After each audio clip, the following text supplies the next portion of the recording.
Hello YouTube, here's KTM 890, that's my motorbike. Been riding it for about a year now. It's my first motorbike ever, and I put some modifications on it. And one of the modifications that I decided to pick up was these AliExpress levers, so brake and clutch. So KTM parts, you're looking at about 150 bucks a piece. I paid 80 bucks for both.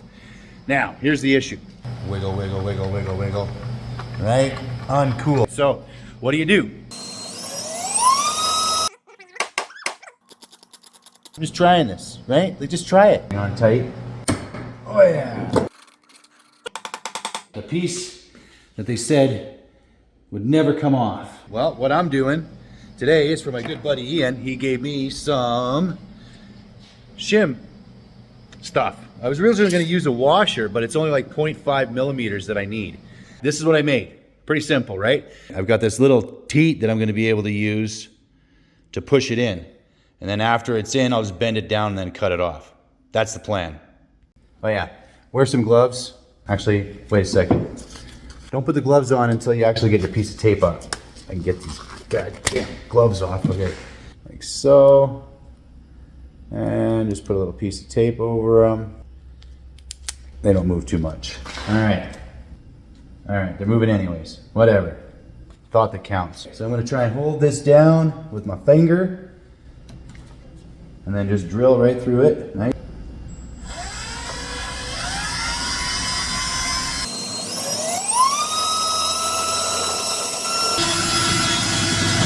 Oh, that didn't work. Let's see what happened there.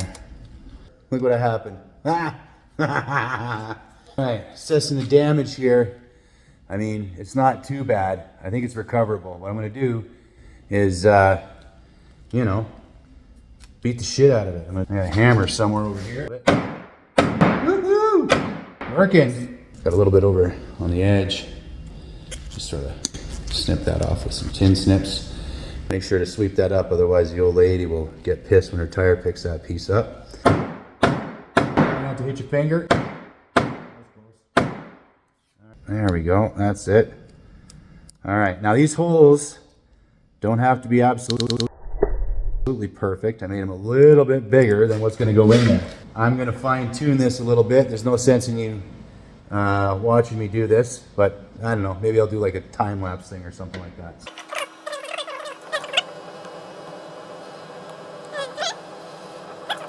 There we go, moment of truth. Ooh yeah, ooh yeah, ooh.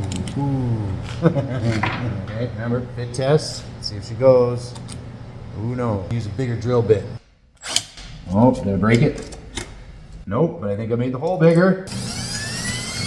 Oh yeah, I'm also putting a piece of wood in here or underneath it this time instead of drilling into my workbench. Not that I do a lot with my workbench, but yeah, just a better idea. Insert your funny, idiot, guy doesn't know what he's doing YouTube comments here.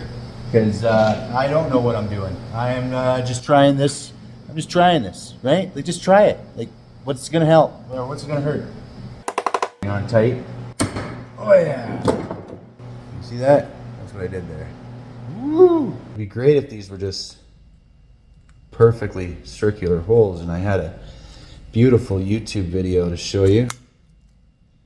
I'm pretty much terrible at anything to come in to do with the garage. All my buddies know that. They always come over and help me.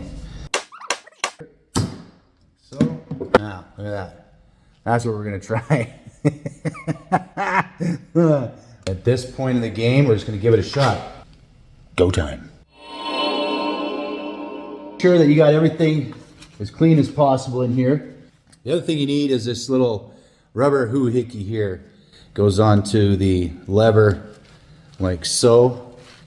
Ooh, yeah. And I'm not too sure if it's got to go all the way up or if it's supposed to stay in this little, like there's a little kind of spot there, that little crevice right there. I mean, if it needs to go further, I'm sure I'll figure it out. This little hammer part fits in towards the back. All right, here we go. Hammer not in. There we go. Okay, so the dust proofer thing is on. The hammer's in. Now look at this. Check this out, right? That's what we're fixing. That's what we're gonna fix now. Like this. In here. right? Because it ain't going down no more. So we might have to give it a tappity tap.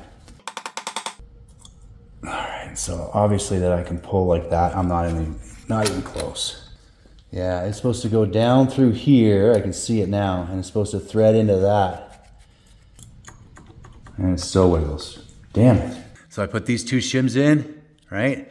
Notice how they won't wiggle back and forth, even if I pull on them. So she's nice and tight in there. One of the things they say you're gonna break is this little plastic nubby-like thing. As you can see, I didn't break mine. And I'm gonna put mine right back on here. This goes in like so. Just kind of stick it down, just kind of like a piece of furniture, right? And give it a little push, and boom, nice and sealed. Stick the end in. Try not to wreck anything as you're doing it. Right? And then just kind of pry up on it a little bit here and there. They are not sacrificial. They don't need to die. I always ask all my friends for help, and I watch lots of YouTube stuff, and you know, this one here, I'm taking this one on. I'm gonna take this one for the team. This is what happened last time. And it was just a matter of, there we go. Holy shit doodles. That's not really helping that much anyways, even with the shims in there.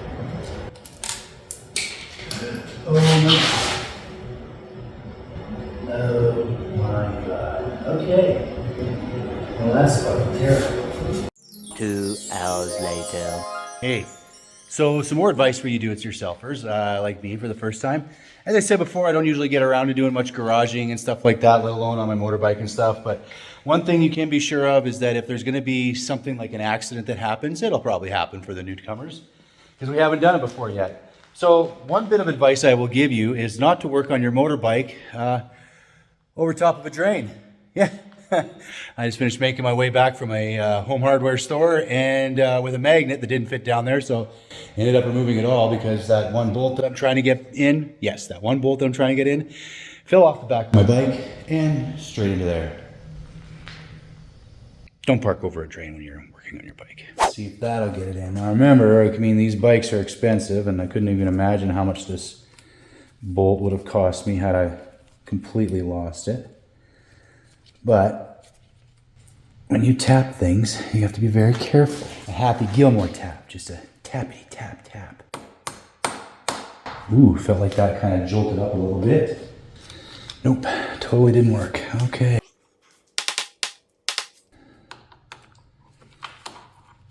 Oh, look at that. There we go. This is, I know the what they teach in mechanics class that they don't teach anybody else. All right.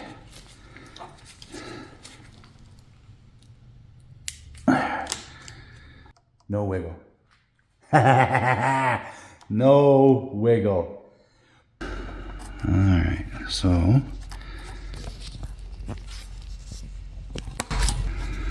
that's all right. Got it. There. All right, another big one done. That's gonna totally bite my hands off, but I've got a plan for that. Fine. What I ended up doing was kind of just attacking it from this side here, putting the snippers in like this, and kind of making little triangles out of it, and flipping them upside down again, and then over and over and over again. And then now, what I'm doing is I'm just getting rid of all of the rough edges. So you can hear that. I'm trying not to get rid of any of this black paint, of course, right? But if we do, I'm sure that's another little touch that we can fix up.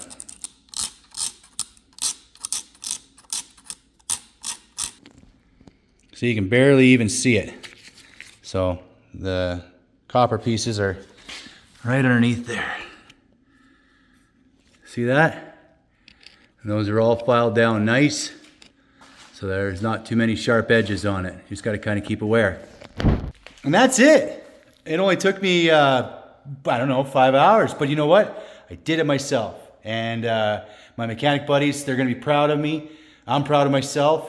Comment on all the things that I screwed up on, all the things that you thought was kind of funny. Please don't comment about how I dropped the bolt down the drain. Peace out, and we'll see you later.